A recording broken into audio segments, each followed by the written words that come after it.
Oi, boa noite. Meu nome é Rafaele Godinho e eu estou aqui hoje em convite da CBA para falar um pouquinho mais sobre violência contra a mulher e o escopo da Lei Maria da Penha como um todo.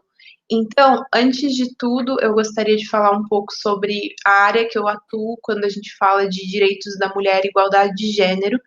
Eu trabalho com a repartição de empoderamento feminino, mais focada no grupo Vital Voices, no projeto Empoderamento de Meninas pelo Unicef Sintercop e também por meio do movimento social Resgatando e Valorizando a Mulher. Então, antes da gente falar um pouquinho sobre a violência doméstica como um todo e todo o escopo do Agosto Lilás, né? Porque esse mês de agosto, em vários municípios do Brasil, é comemorado e celebrado o Agosto Lilás como um meio de lembrar Maria da Penha, lembrar a Lei Maria da Penha também, e também como um mês de conscientização contra a violência doméstica, né? A violência contra a mulher. Antes de tudo, é interessante a gente saber quem foi Maria da Penha e por que ela inspirou a criação da Lei Maria da Penha. Maria da Penha é uma farmacêutica, ela estudou aqui em São Paulo, e aqui em São Paulo, durante seus estudos em farmácia, ela acabou conhecendo um homem estrangeiro com quem ela se casou. Eles foram embora para o Nordeste brasileiro e lá eles estabeleceram família, eles realmente começaram a construir algo maior dentro do grupo ao qual eles pertenciam. E com o tempo, Maria da Penha começou a ser vítima de violência contra a mulher. Os atos cometidos contra Maria da Penha eram extremamente violentos, extremamente pesados, e ela acabou ficando paraplégica em virtude disso. Até hoje a Maria da Penha é paraplégica. A questão é que naquele momento, antes da aprovação, logicamente, da Lei Maria da Penha, a Lei Maria da Penha foi aprovada em 2006 pelo governo brasileiro, a Maria da Penha não conseguiu levar a cabo uma denúncia contra o marido dela para que algo fosse feito. Afinal de contas, ela tinha filhos com ele e ela não podia continuar vivendo naquela situação. Afinal de contas, ele quase tirou a vida da Maria da Penha. E devido a isso, ela tentou entrar com alguns processos frente ao Estado brasileiro, né, à Justiça brasileira, e ela não conseguiu. Isso porque a gente nunca tinha tido uma ferramenta jurídica que pudesse lidar com esse problema da violência doméstica. Maria da Penha, então, se juntou a outros grupos que participavam dessa vertente de combate, realmente, de luta, de conscientização a respeito da violência contra a mulher, e juntos eles levaram a causa das mulheres brasileiras vítimas de violência até o Tribunal de Direitos Humanos americano, né, que fica dentro do escopo da Organização dos Estados Americanos, a OEA. Dentro da OEA, o Brasil foi indicado como um país que não estava protegendo as suas mulheres frente a essa questão da violência, e por isso, por conta de toda essa pressão internacional, o Brasil acabou, em 2006, por meio, depois de muitos trâmites legais, né, trâmites dentro do Legislativo, o Brasil acabou sancionando a Lei Maria da Penha no ano de 2006. Antes da gente falar, então, um pouquinho sobre o que é a Lei Maria da Penha e qual a aplicação prática da Lei Maria da Penha, vamos conversar um pouquinho sobre o que é violência doméstica e, mais importante, como a Lei Maria da Penha entende violência doméstica. Então, de acordo com o artigo 5º da Lei Maria da Penha, a violência doméstica contra a mulher é qualquer ação ou omissão baseada no gênero que lhe cause morte, lesão, sofrimento físico, sexual ou psicológico e dano moral ou patrimonial.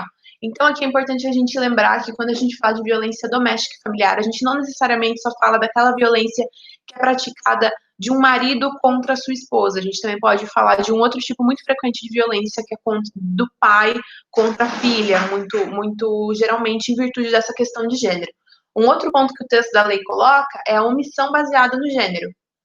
Como eu identifico uma omissão baseada no gênero?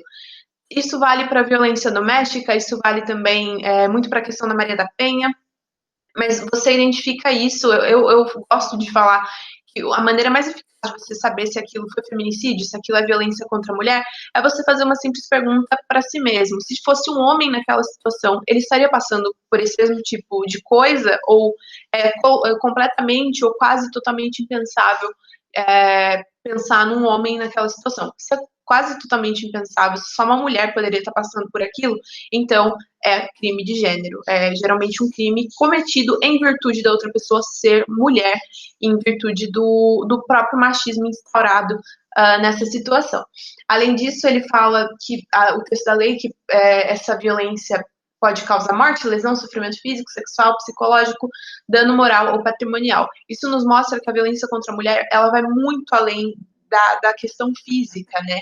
Ela pode ser a violência verbal, ela pode ser a violência sexual, psicológica, moral e patrimonial.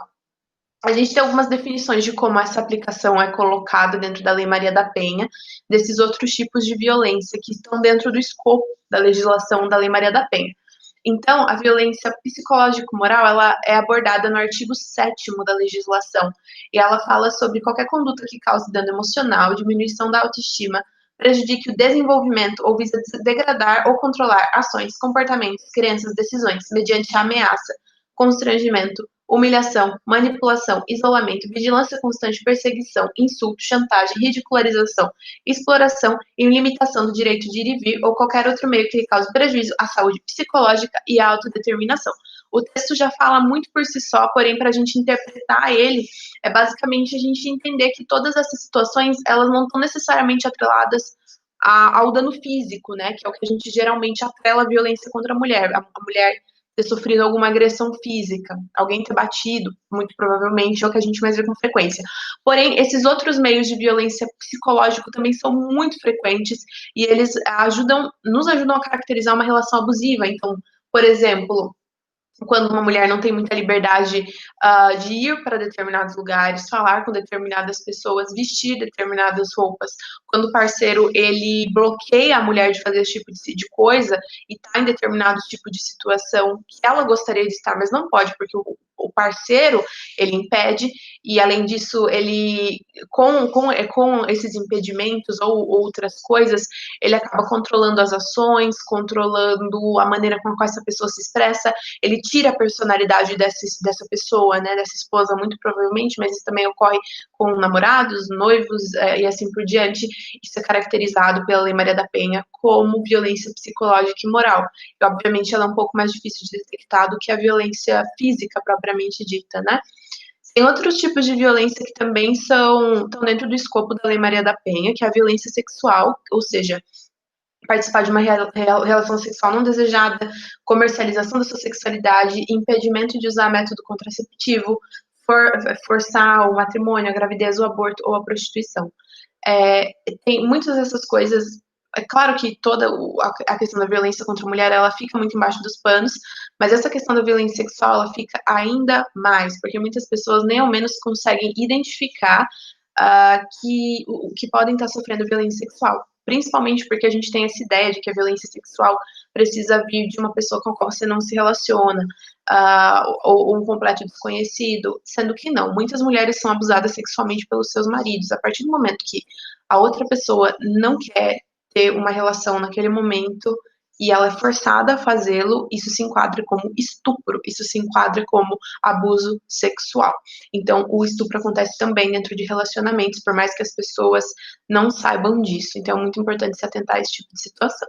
Uma outra questão que também muita gente não aborda é a violência patrimonial. Então, falando aqui de acordo com o Instituto Maria da Penha, é a retenção, subtração e destituição parcial ou total de seus objetos, instrumentos de trabalho, documentos profissionais, bens, valores, direitos ou recursos econômicos.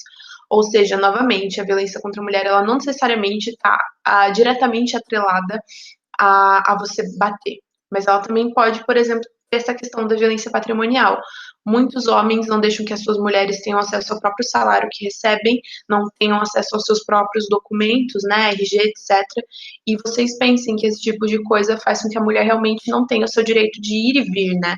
Para a gente se matricular num curso, a gente precisa dos nossos documentos, para a gente comprar determinadas coisas que precisamos, nós precisamos do nosso dinheiro. Isso para dar uns exemplos mais bobos, mas muitas mulheres passam por esse tipo de situação porque não necessariamente os seus maridos as deixam usufruir desses bens, ou as deixam fazer uso das coisas que lhes são de direito, porque todo ser humano tem direito a essa propriedade, né? Então, também tem essa questão da violência patrimonial, que é pouco abordada, mas existe. Uma outra questão muito importante é a questão do feminicídio. Ele está dentro dessa questão quando a gente fala de violência contra a mulher e Lei Maria da Penha, e muitas pessoas não sabem o porquê de ter uma lei para feminicídio, né? Afinal de contas, muitas pessoas, principalmente em redes sociais, salientam que só a lei contra o homicídio é suficiente, porém não. A lei do feminicídio, só para que a gente entenda, é só fazer aquela mesma perguntinha que eu fiz nisso. Se você pensar um homem naquela situação, é imaginável ou não? É muito difícil a gente pensar num homem naquela situação, quase raro. Vem muito mais casos de mulheres, por exemplo, naquela mesma condição na nossa cabeça. Então, é feminicídio, porque é o homicídio praticado contra a mulher em decorrência dela ser mulher ou fruto da violência doméstica. Então, o feminicídio também entra no escopo da violência doméstica e da violência contra a mulher, apesar de ser uma lei um pouco mais recente do que a Lei Maria da Penha. Além disso, uma outra coisa que é muito importante a gente conversar, porque pouquíssimas pessoas sabem sobre isso, é a questão do ciclo da violência doméstica, né? Porque agora a gente já entendeu mais ou menos como a lei surgiu, em que casos a lei tenta se aplicar na maior parte das vezes, e a gente também já viu algumas coisas que nos ajudam a identificar a violência contra a mulher. Então, se eu estou sofrendo, se eu vejo alguém ao meu redor que pode estar sofrendo, a gente já consegue identificar alguns tipos de comportamento conforme os descritos pela grande parte dos textos da lei e do próprio Instituto Maria da Penha. Mas também tem uma outra questão que é muito importante, que é o ciclo da violência. Esse ciclo da violência, ele ajuda as mulheres a entenderem que às vezes elas estão inseridas dentro de uma relação abusiva. A gente não pode esquecer que um ciclo é justamente, né, um fenômeno que ocasiona outro fenômeno, que ocasiona outro fenômeno, e ele vai desencadeando em uma ação repetitiva, né? Então, vamos imaginar esse ciclo como um círculo de 1, 2, 3 etapas, para a gente conversar sobre o ciclo Maria da Penha. Então, agora falando, Maria da Penha não, perdão, pelo ciclo da violência doméstica. Então, falando agora sobre essa primeira parte do ciclo.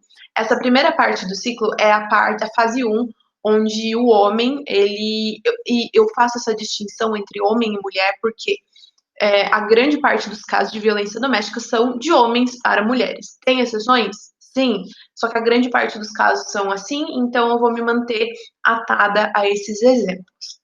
Enfim, esse primeiro ponto, essa primeira fase do ciclo é quando a tensão se acumula e o homem começa a ficar muito irritadiço em virtude de alguma coisa. Ele ainda não cometeu o ato de violência física, mas ele já começa a ter uma tensão acumulada. E aí a gente tem essa segunda fase, que é quando o ato de violência ocorre em si, e depois a gente tem uma terceira fase, que é o que a gente chama de fase lua de mel, que é a fase onde o agressor, ele tenta voltar atrás e pedir desculpa e dizer que sente muito, e todas as fases são muito chaves para que a vítima saia dessa situação, mas a gente não pode esquecer que a fase da lua de mel é nessa fase que grande parte das vítimas acabam se destrinchando para um feminicídio. Por quê? E aí que eu falo que às vezes as mulheres não têm muito para onde correr, né?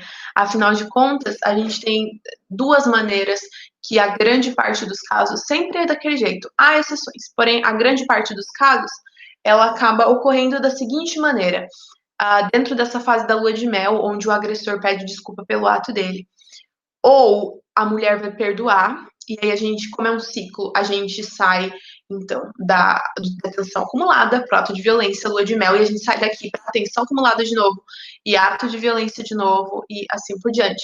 Só que a questão é que muitas vezes nem dá tempo de chegar na fase da lua de mel, porque no momento da agressão, na fase 2, essa mulher já é assassinada, já é vítima de feminicídio. E aí, dentro da fase da lua de mel, tem um outro ponto que é muito significativo, é muito decisivo, é muito importante, que é a etapa onde a mulher decide abandonar o agressor e ir embora. E também é muito. A grande parte dos casos também de feminicídio ocorre quando a vítima está tentando se separar ou já se separou do agressor. Então, aí a gente consegue perceber como a mulher está realmente pisando em ovos, porque não importa o que ela faça, ela corre risco de ser assassinada, tanto se ela ir quanto se ela ficar. Então, isso é muito grave e é importante a gente se ater à questão do ciclo da violência, porque nós podemos impedir muitas coisas ruins de acontecerem e muitas mulheres de serem assassinadas, né, propriamente falando. E aí, dentro de toda essa situação, agora que a gente já sabe um pouquinho mais como identificar e a questão da violência contra a mulher, da agressão contra a mulher e do que a Lei Maria da Penha coloca como agressão contra a mulher, a gente também tem que saber como agir quando a gente identifica tanto quando está acontecendo com a gente, acontecendo com pessoas que estão ao nosso redor, como agir. Então, hoje, enquanto a situação de pandemia, não é interessante sair de casa, né? A gente sabe disso. Porém, toda delegacia apta a receber denúncias a respeito de violência contra a mulher. Algumas cidades não têm delegacia da mulher, delegacia especializada para atender a vítima, o que é muito triste. Toda cidade devia necessariamente ter esse tipo de delegacia, porém, mesmo em delegacias comuns, as mulheres conseguem fazer essa denúncia e espera-se que elas sejam acolhidas pelas autoridades que estiverem ali presentes. Mas também tem outras maneiras de fazer essa denúncia. Uma dessas maneiras é o 180, que é o canal de atendimento à mulher, que presta uma escuta especializada à vítima, mas também atende relatos de testemunhas, e é ali que a vítima pode se instruir sobre os próximos caminhos a partir da denúncia feita. E agora, em meio à pandemia, em virtude a gente vai falar um pouquinho mais sobre isso, mas a gente tem uma situação muito grande de aumento de casos em meio à pandemia. Então, em virtude disso, também foi desenvolvida a iniciativa Sinal Vermelho, onde basta que uma mulher ela marque na mão um X e ela vá a uma farmácia, isso já vai acionar as pessoas que estiverem trabalhando lá para atender aquela mulher e conseguir dar a atenção necessária para ela e porque ela precisa naquele momento em que ela foi vítima de violência, tomou realmente, conseguiu tomar uma atitude para denunciar aquela situação. Essa farmácia justamente porque muitas mulheres, como eu disse aqui, elas não têm o direito de ir e vir garantido em virtude dos seus abusadores e barra parceiros, né? Porque muitas têm no seu parceiro o abusador, o agressor. Elas só conseguem realmente ter essa liberdade de ir, por exemplo, para uma farmácia, algo assim, ou nem isso na grande parte dos casos. Porém, também tem essa questão do sinal vermelho, que é uma parceria com as farmácias. Agora a gente vai discutir um pouquinho mais a respeito da situação na pandemia. Afinal de contas, todos, infelizmente, vimos os dados, tem até uma discussão se foi a violência mesmo que aumentou ou se na realidade foram as denúncias que aumentaram, mas todos vimos os dados, todos vimos os casos, que é inegável que a violência contra a mulher está com os índices mais altos agora em meio à pandemia. E só lembrando, ao contrário do que as lideranças do país dizem, não há justificativa para violência contra a mulher, não é a fome, não é a pobreza, não é porque as pessoas estão sem trabalhar por causa da pandemia, não há justificativa para violência contra qualquer pessoa, não há justificativa, e é muito irresponsável que a liderança de um país diga que há justificativa e que a gente precisa entender esse outro lado, porque não há justificativa. E só falando sobre os dados, de acordo com o Fórum Brasileiro de Segurança Pública, entre março e abril, em 12 estados brasileiros, aumentaram em 22,2% os casos de feminicídio se comparados com o mesmo período em 2019. Além disso, de acordo com o Ministério da Mulher, da Família e dos Direitos Humanos, as denúncias cresceram muito desde março desse ano, sendo que os maiores índices foram em abril, com 37,58% de aumento se comparado ao mesmo período do ano passado. Então, a gente teve um aumento muito significativo. É importante que as pessoas estejam denunciando, mas é muito triste saber que muitas mulheres, em meio a essa pandemia, além de ter que lidar com o terror de um vírus, que a gente não sabe a cura, a gente não sabe quando a cura vai vir, porque apesar das coisas estarem abrindo normalmente, não tem cura, elas ainda têm que lidar com um agressor dentro das suas próprias casas. E para finalizar, eu queria muito utilizar esse espaço para a gente conversar um pouquinho acerca dos mitos sobre a violência doméstica. Porque tem muitas pessoas, principalmente em fóruns de internet, vocês vão encontrar isso, que tem várias teorias sobre as vítimas e nunca, nunca, nunca, nunca culpe a vítima nesse tipo de situação, principalmente. A vítima nunca é culpada. Nenhuma mulher merece apanhar, nenhuma mulher merece ser violada, nenhuma mulher merece morrer. Nenhuma. Nenhuma mulher. Básico. Então vamos falar sobre alguns mitos referentes a esse assunto. Primeiro, as mulheres apanham porque gostam ou porque provocam.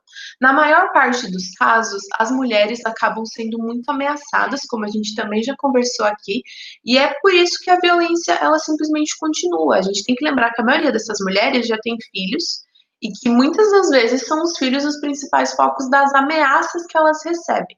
Então, em virtude disso tudo, elas não podem simplesmente colocar a vida dos filhos em risco, acabam colocando a si mesmas.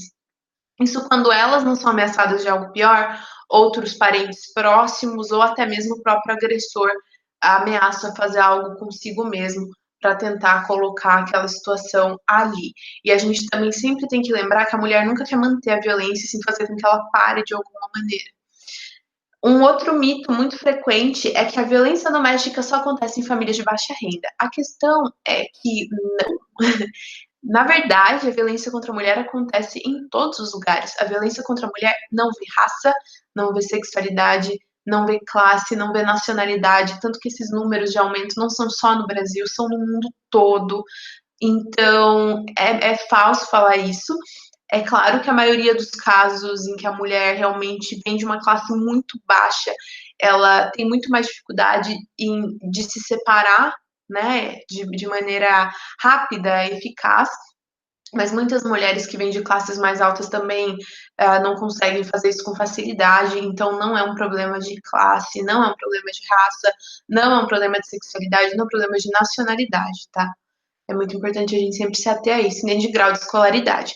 Por, por fim, não, o penúltimo tabu que muitas pessoas colocam como um mito sobre esse assunto é que essa violência não acontece com tanta frequência assim, sendo que os dados da Fundação Perseu Abramo, os últimos dados que eles divulgaram, dizem que a cada 2 minutos, 5 mulheres são violentamente agredidas no Brasil.